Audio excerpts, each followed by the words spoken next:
Selamat pagi dan selamat berjumpa lagi saudara-saudara yang dikasihi oleh Tuhan.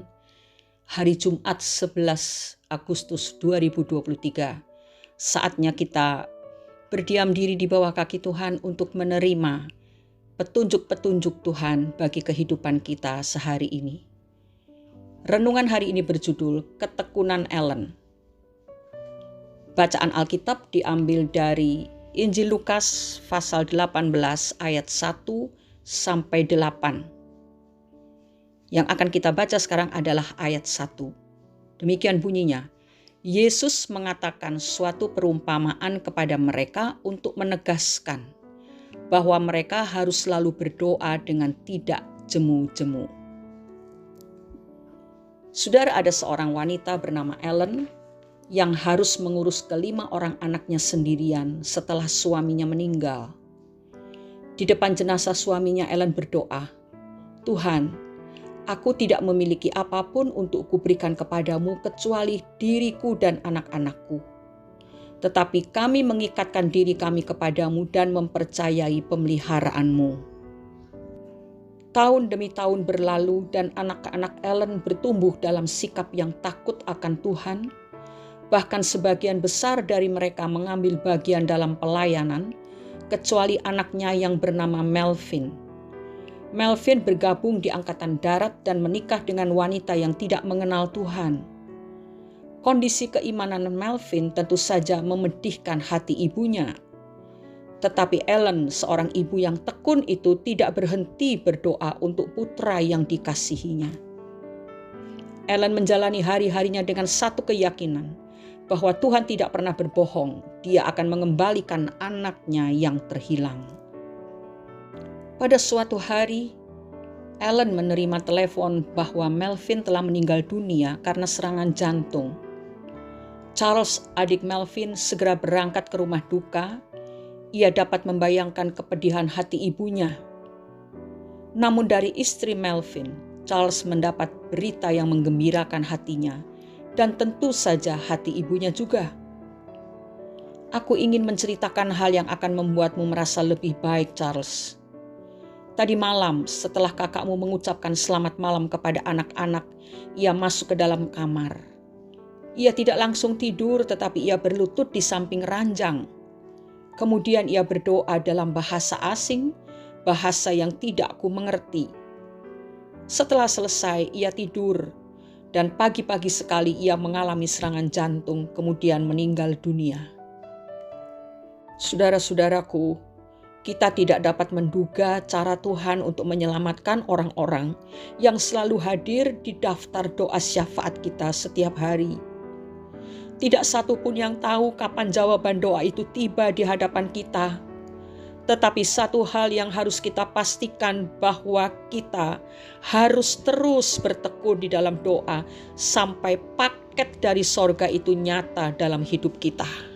Sebagaimana yang Yesus katakan dalam Lukas pasal 18 ayat 1, perumpamaan itu diberikan oleh Yesus supaya mereka berdoa dengan tidak jemu-jemu. Berdoa dengan tidak jemu-jemu dalam firman Allah yang hidup diterjemahkan sebagai tekun berdoa sampai ada jawabannya.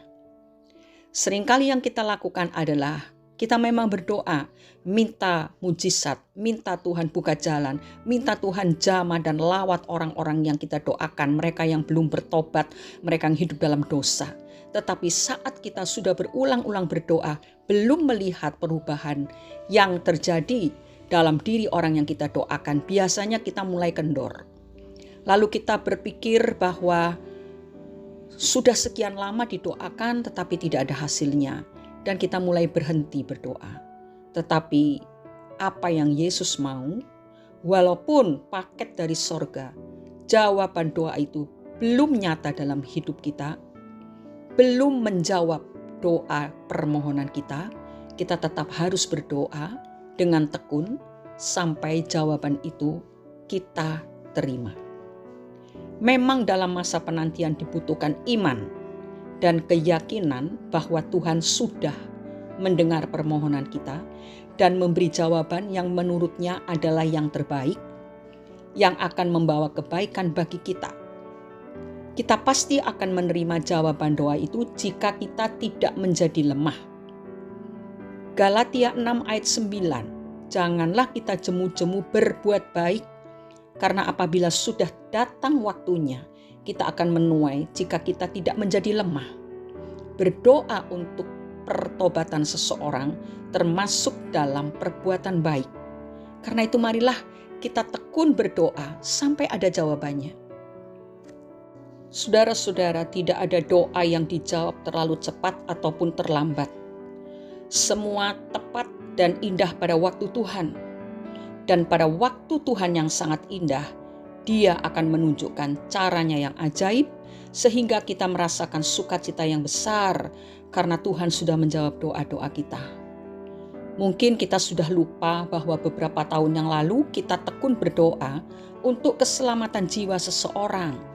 Tetapi ketika berita gembira itu sampai ke telinga kita, barulah kita menyadari bahwa Tuhan setia menjawab doa-doa yang pernah kita naikkan. Itu sebabnya jangan pernah bosan dan berhenti mendoakan mereka yang kita kasihi. Karena pada waktu yang tepat dan waktu yang indah di pemandangan Tuhan, kita akan melihat rangkaian kasih-Nya. Waktu Tuhan adalah yang terbaik. Walaupun pikiran kita tidak dapat menjangkau rencana Tuhan, tetapi saat melewati cobaan, kita tetap percaya bahwa waktu Tuhanlah yang terbaik. Mari kita berdoa. Terima kasih Bapa di surga, kalau pagi hari ini Engkau sudah memberikan kekuatan kepada kami, secara khusus kami yang sedang bergumul dalam doa untuk orang-orang yang kami kasihi, yang belum mau bertobat, yang belum mau kembali kepada Yesus, yang berjalan di jalan lebar, yang terus-menerus mengikuti keinginan dagingnya. Tetapi kami tidak mau berputus asa, sebab Tuhan mengajar kami untuk berdoa terus dengan tekun sampai ada jawaban yang kami terima. Kami serahkan mereka yang kami doakan, pasti Tuhan tahu dan Tuhan menjamah hidup mereka. Dan kami percaya pada saatnya Tuhan nanti akan membawa mereka kembali ke jalan yang benar. Dan kami dapat melihat betapa ajaibnya perbuatan Tuhan. Terima kasih bagi kami yang bergumul untuk masalah-masalah hidup kami yang lain. Kami tetap juga percaya bahwa Tuhan punya rencana yang indah. Waktu Tuhan itu yang terbaik, dan kami mau taat, tekun, tetap percaya dan menantikan jawaban dari Tuhan. Dalam nama Tuhan Yesus Kristus kami sudah berdoa dan mengucap syukur. Amin. Jangan berhenti berdoa. Tuhan jawab doa kita. Janji Tuhan ya dan amin. Teruslah berdoa sampai Dia mengabulkannya. Tuhan memberkati kita semua. Amin.